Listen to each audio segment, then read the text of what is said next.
Alright, another video for you. And this time, this is what you call a trailer side chat. I don't want to have a fire in here. Anyways, a lot of people have been asking, inquiring, very curious about the whole, why are we restoring these trailers? Why are we going to so much work and whatnot? And how hard is it? And I would say it's a lot harder to do a large trailer first, and usually when you're renovating one of the larger trailers, a stick built with aluminum siding or whatever, you're opening up a real can of worms. These trailers aren't a can of worms. I mean, this one behind me is 47 years old. Think about that. I don't know of very many early 70s, the regular build trailers that are survivors like that. There are some. If they've been kept indoors or covered for the winter so that, the snow is not sitting on them. Around here in Alberta, I see everybody just leaves their trailers. They go and buy a brand new $40,000 trailer and it's just sitting out there in the snow. It's got like a foot of snow on the roof. Well, eventually Mother Nature is going to get into that trailer. It just will. These fiberglass trailers are a lot better that way. This thing is a two-piece roof, bowlers. They got about 3 or 4 pieces to them, but anyways, they're all glass together. The bowler's good too. The only potential place of leaking is either the roof vent or the windows. If you seal the windows really good on these trailers, then they will not leak. And a lot of guys are restoring these trailers and going and getting the new windows. They're black framed radius windows. Well, I did that in the Scamp that I restored. I bought new windows for that, but it was in my budget because those windows were, I'm just trying to remember now. I think they were like $1,500, $1,800 for just a few windows. I think it was 4 windows. So I can't always spend that on every trailer, especially if it needed things like upholstery work, because that was another expense. And there's a limit to how much you really want to spend on these trailers. And to me, that limit is around the $8,000 to $9,000 mark. If you're going to keep the trailer, you might want to spend a little bit more than that because the value is there in these trailers. It is. So this one here, it wasn't free and I didn't pay like $900 for it. I paid more for it to start off with. So therefore, I have to be careful what I put into it. I'm spending the money on things like an axle, obviously paint. The paint isn't super expensive. It seems expensive when you go shopping for it. The Interlux paint per quart is it's around $65 to $70 per like a 1 liter quart can, right? And it takes 4, well actually 3.5 to do what I have done on this trailer. And I gotta just talk about the paint job. It's completely done now. It's got 2 coats of primers on it and 2 coats of finish. And you always find that between the coats that, I missed a spot or, something's showing up, whatever. Anyways, no. This basically provides a very thick, like way thicker than if you took this trailer to an auto body shop and they sprayed primer on it and then they sprayed a couple of coats of auto finish on it. Those are really thin coats of paint. Nice and shiny, nice and smooth.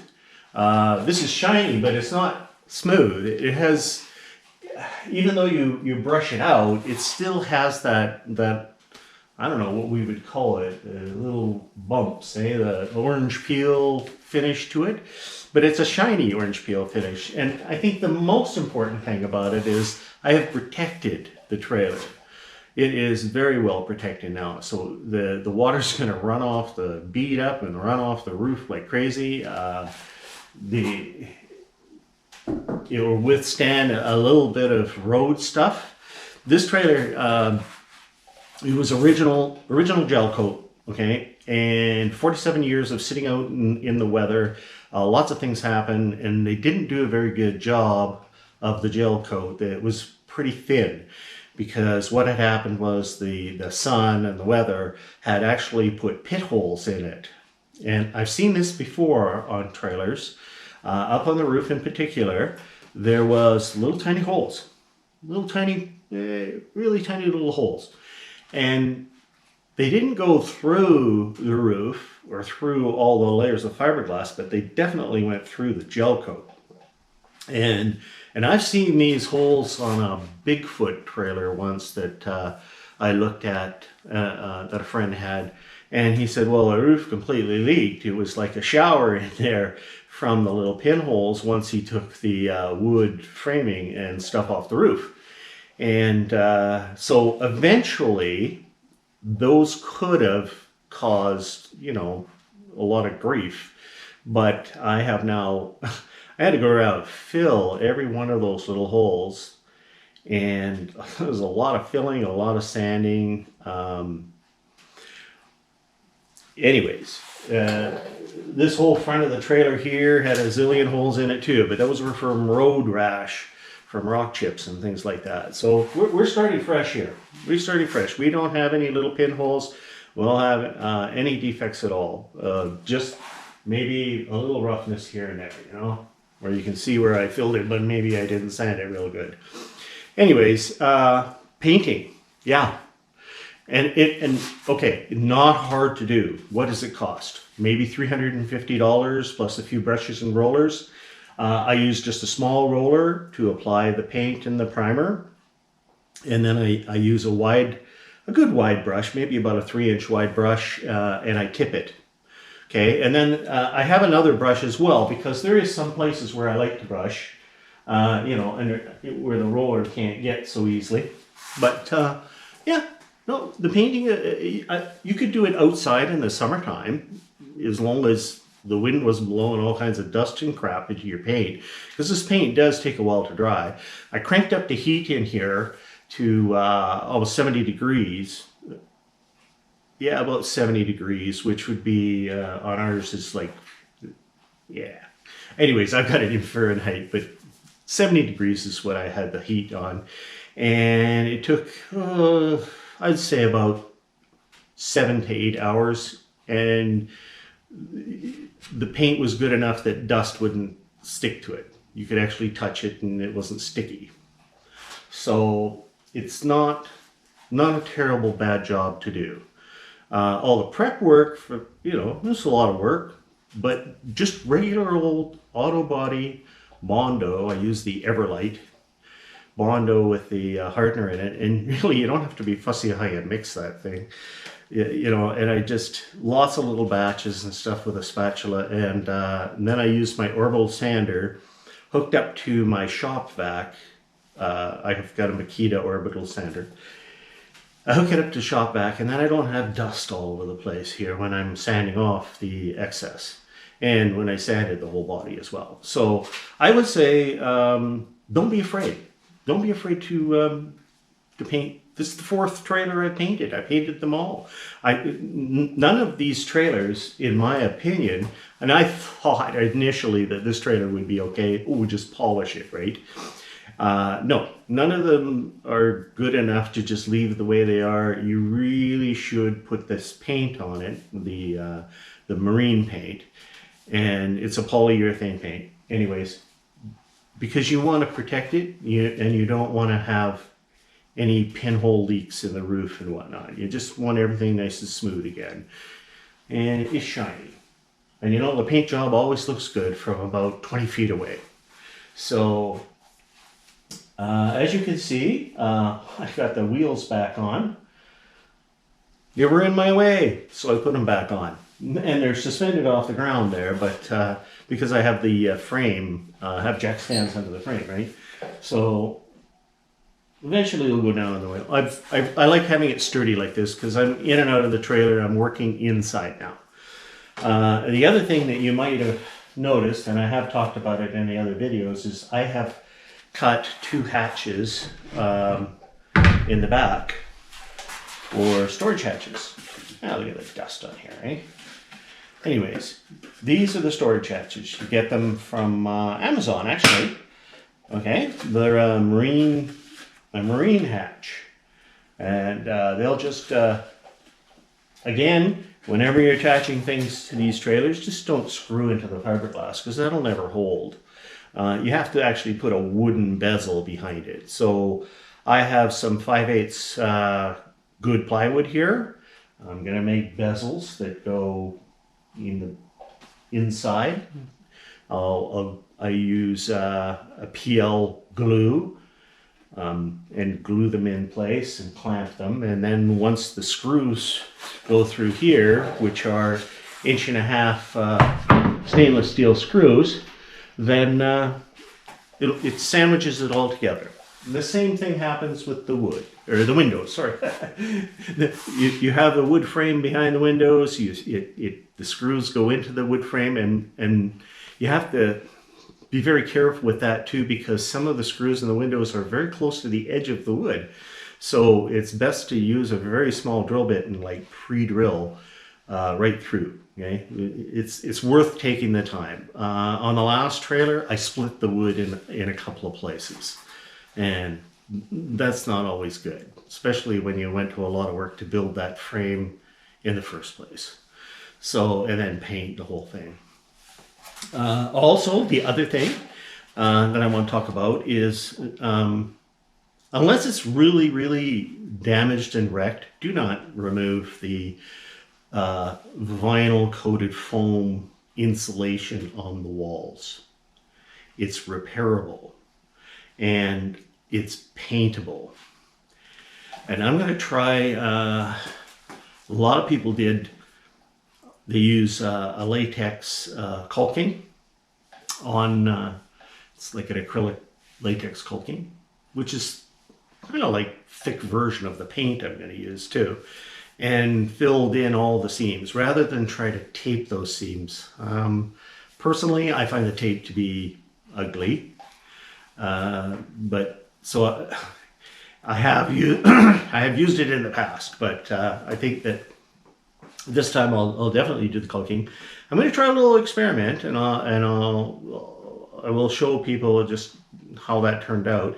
I'm going to use a roller, like after I've put the caulking on, because you can see it. I'm going to take my little fluffy roller and I'm just going to roll over it real quick while it's wet and see if that can blend it in better. Once you paint, it turns out really good anyways. I painted the other Surfside interior. It was really filthy dirty. I cleaned it really good with a strong cleaner and then with TSP, and I put a coat of it's an acrylic latex kitchen and bath paint, really a semi-gloss, and it turns out really good. Now someone's already painted the inside of this trailer, but it's dirty and they didn't fill the cracks, or if they did fill the cracks, they used the wrong thing, because the cracks still show. So we'll give this thing another wash inside and deal with those the gaps. And that's, by the way, the first thing I'm going to do inside there, other than repair those floors. If you go to my website, you'll see, and I think on the Fiberglass RV forum as well, on my post, excuse me, frog in the throat here, I have found that the gutters at the back of the trailer didn't have holes in them. And so when you press down on the fiberglass, that they put fiberglass over top of the flooring, it was all, whatever was underneath that fiberglass was just ruined because it was just bending. So I cut it out, and sure enough, the wood was just destroyed under there, just out at the outside edges, okay? And it's because, you know, if water leaked in there, it would have filled up that little gutter area and it would have wicked into the plywood. Well, yeah. After this many years, that plywood's gone. So I'm repairing that. I'm going to be using my floors are not in the best condition. I mean, I've got a choice. If I wanted to use a sheet vinyl in there, which is what I normally would have used, I would have had to fill and sand that floor better. I don't really want to do that because these trailers, don't forget, they sit out in the winter, they get cold, they get hot, cold, hot, cold. I don't know how, or other than auto body filler, what you would use that would withstand that kind of temperature variation. Laminate floors, like we're talking about the click lock laminate floors, the ones with some thickness to them, have been used a lot by people when they renovate their trailers, and that's what I'm going to try in here. I'm going to go with that. It's going to hide any of the imperfections underneath, because basically you put a foam down and then you put the floor down. It'll be nice and it'll be a little bit warmer, I guess, on your feet. And that's my plan for that. And as far as these cabinets go, these are the original factory cabinets. Somebody painted over the wood grain. I am going to take them, I think I kind of take them apart and then just add pieces where I want pieces to go. Like the fridge opening, for example, it's not going to be the right size. My 12 volt compressor fridge is on its way here, by the way, from Ontario. When it gets here, I actually physically have it and I can measure and make the opening the right size.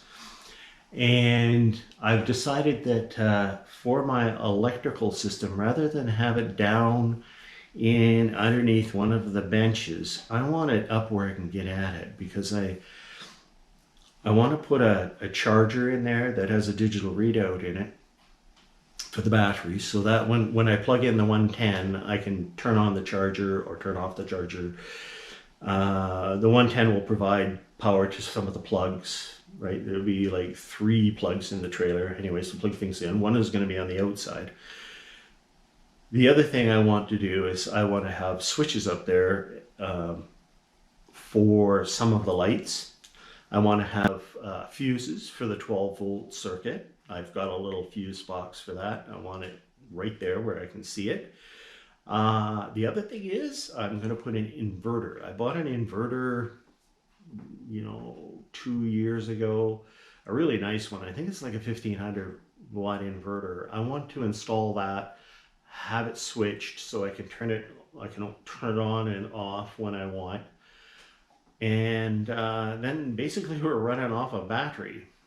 I want to have a solar panel on the guard that goes on the front of the trailer here. I want to find a solar panel that fits that rock guard, and I want to have a solar charging system in there too. So it's going to be a little bit involved, and so I'm putting it right on the top of the fridge cabinet. I'm going to use that little cubby up at the top for all the electronics and the electrical system. It's really easy to run them up the walls inside that cabinet, because there's a fridge going in there. I don't have to finish the inside walls of that cabinet. The fridge is going in there, and then below the fridge where the furnace used to be, it's going to be a bank of drawers. Okay, really handy. There'll be good sturdy solid drawers. And I've got some latches coming that are almost like a marine latch, where you push the button and they release.